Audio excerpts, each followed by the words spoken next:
Hello and welcome to the Mera Vote News Analysis Report. An overview of farmers' protests, role of Charan Singh. One of the prominent and leading unions in the ongoing protests by farmers is the Bharatiya Kisan Union. It was founded by the 5th Prime Minister of India, Chaudhary Charan Singh, from the Punjab Kheti Badi Union, also known as Punjab Farming Union, which became its Punjab branch. Let us have a brief tour of the decades and the man, Charan Singh, that brought the farmers into the functional political structure of India. Charan Singh considered that the true India resides in its villages. He cared and worked for rural people throughout his life.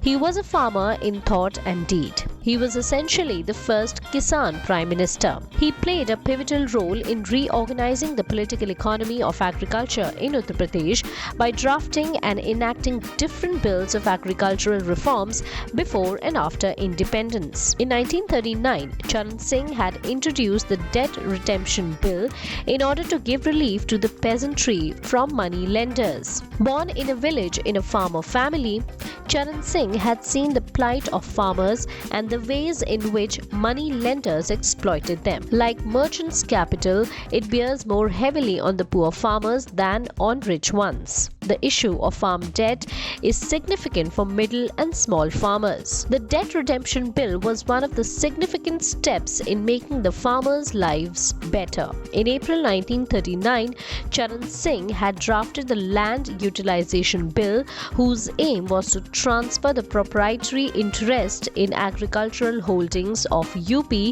to such tenants or actual tillers of the soil. The condition for such tillers or farmers was to deposit an amount equivalent to 10 times the annual rent in the government treasury to the account of the landlord. In June of 1939, Charan Singh had published a newspaper article which had discussed the blueprint of the land reform that should be pursued after independence. Those reforms targeted to abolish the idea of landlords in UP.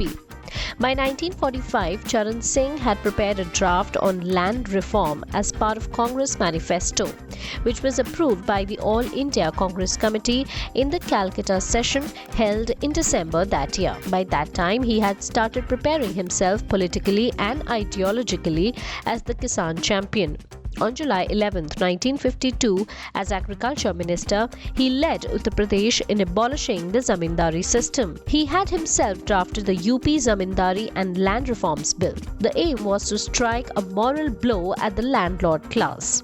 However, it was not easy to get it through legislation since the landlord class opposed it and put all efforts to ensure its delay.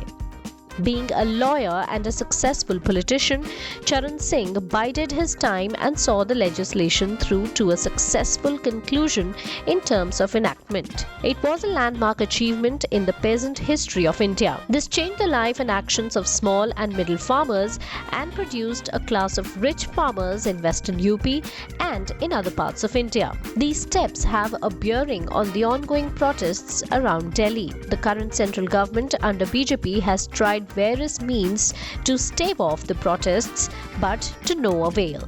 It has been alleged by various observers that the BJP government had drafted the bills keeping in mind exclusively the benefits of its cronies. This is not surprising given the fact that the debt of the Food Corporation of India has gone up from around 91,400 crore rupees in 2014 to 2.65 lakh crore rupees in 2019 under Modi's tenure. Now, who does FCI have to fall back on? The banks, who are crumbling under the twin balance sheet problems and the issues of bad loans? Not likely. Some details actually point out to the intentions of the government, which has its own favorite corporate houses. Adani Group has constructed a silo with a capacity of 200,000 metric tons in the Moga district of Punjab, which is currently providing a food storage facility to the Food Corporation of India. Lining up another high-capacity silo, the Adani Group has purchased land in Faridkot district to construct and develop a high-volume storage facility here. These details and the indifference of the BJP-led government to the farmers have attracted international attention. Canadian Prime Minister Justin Trudeau and the UN chairperson Antonio Guterres have shown their support to the farmers. It has also been reported that there is a strong possibility of upcoming US sanctions on the two corporate houses of Ambani and Adani in India. The Magnitsky Act of 2012, passed under Obama, would probably be used by the Biden administration to place the sanctions. This may result in Ambani and Adani groups facing economic and financial sanctions from the US, resulting in freezing of the assets of the corporations and their money in foreign banks, locking out the access. When the water cannon and digging of the trenches failed to demoralize the farmers, the government resorted to talks.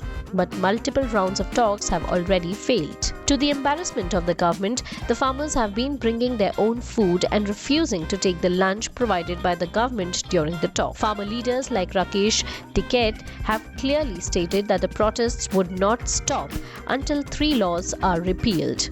The farmer protests are being provided help from various quarters of people and places. Farmers have gathered from states like Tamil Nadu, Maharashtra, Uttarakhand, Madhya Pradesh, Haryana and UP at the various protest sites. Various organizations handling the marketing of farm produce in states like Madhya Pradesh have also provided their support to the protests given the fallen sentiments in the market. There is also presence of a special cyber team at the protest site to prevent the misinformation being circulated over the social media. The impact of the protest is such that Facebook was forced to reverse its ban on the page of Kisan Ekta Morcha, which live streams the developments in the protests. Leaders in the protests have stated that they will not move until the laws are repealed and that they are ready to hold their ground till May 2024. The protests have demonstrated the power in the mind and souls of the protesters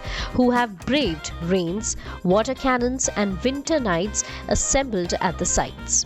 This shows that the farmers' protests have not only grown to be the largest and the most resilient protest in human history, but have also become an important inflection point in the political history of the subcontinent.